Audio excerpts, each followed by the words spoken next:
Զախարովան նախորդին վերահաստատեց, որ հեցը ևս ռուսական կապիտալ է, եւ այս առիթով ուզում եմ հիշեցնել 2008-ից գործող մեկ այլ ռուսական կոնցեսիայի մասին՝ Հարավկովկասյան երկաթուղին։ 2018-ին, երբ իրավապահները մտան այս ընկերություն, հայտնաբերեցին տասնյակ միլիոնավոր դոլարների չարաշահումներ, չկատարված ներդրումներ, կեղծ հաշվետվություններ։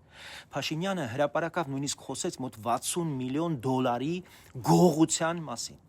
Սա արդեն սոսկ տնտեսության հարց չէր, այլ թե ով է իրականում տիրապետում Հայաստանի ռազմավարական ենթակառուցվածքներին։ Եվ ինչ եղավ հետո։ 2020-ին Լավրովը հրապարակայնորեն հուշեց հայ գործընկերներին, որ ռուսական ընկերությունների դեմ գործերը պետք է կարգավորվեն դաշնակցային հարաբերություններին չվնասելու տրամաբանությամբ։ Դրան հաջորդեց քննության սառեցում եւ արկախված քրեական վարույթ։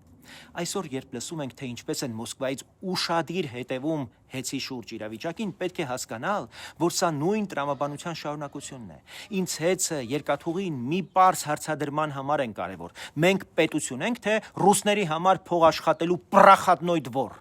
Հայաստանը իրավական պետություն է, որտեղ օրենքը վեր է ռուսական կապիտալից, թե տարածք, որտեղ մարդասպան Լավրովի հայտարարությունը կարող է կասեցնել 60 միլիոն դոլարի թալանի մասին հայտնաբերված քննությունը։